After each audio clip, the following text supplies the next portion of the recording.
This story's called The Unicorns. Among the golden hills of fairyland, the unicorns run wild and free among the buttercups, with the sunlight flashing from their golden hooves and horns.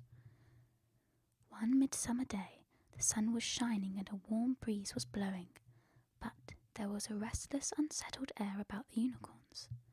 "Mother," said a young foal, whose name was Ivory, "everything seems strange today. Is something unusual about to happen?" "Yes, dear," replied Moonbeam, his mother. "Every midsummer day the fairy people use a golden flute to call the unicorns to them, and the fairy children choose one unicorn to live with them for a year."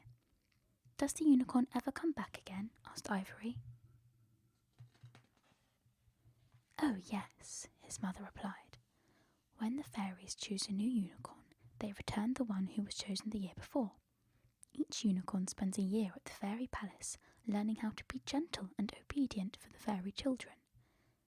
"If they choose me," said Ivory, "I shall say, 'No, I don't want to go. I want to stay with you, Mother, always.'" Moonbeam lifted her head and lovingly nuzzled her young foal. "Dear one, if you are called by the golden flute, you can't help but go. It plays a magical note that unicorns can't resist." Ivory tossed his head and went for a canter, his white mane and tail streaming in the fresh breeze. He was half a hillside away when a distant sweet fluting brought him to a surprised halt.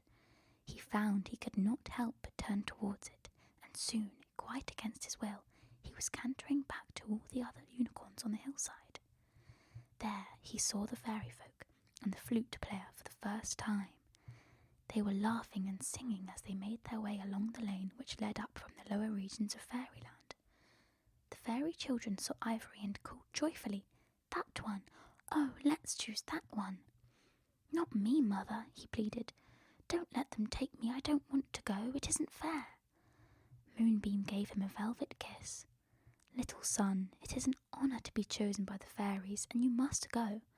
We'll soon be together again." Then the fairies placed a garland of flowers around Ivory's neck, and he went with them to fairyland. A year passed, and once again it was Midsummer Day.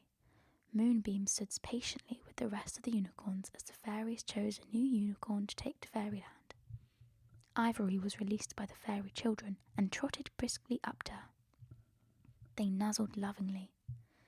Moonbeam said, "You've grown, little son, and was it so bad after all?" Ivory looked embarrassed. "I missed you, Mother, but I had a really good time, and they told me I was the nicest pet unicorn they ever had." Then he kicked up his golden heels and galloped away, scattering butterflies and flower petals and enjoying his freedom once again. The end.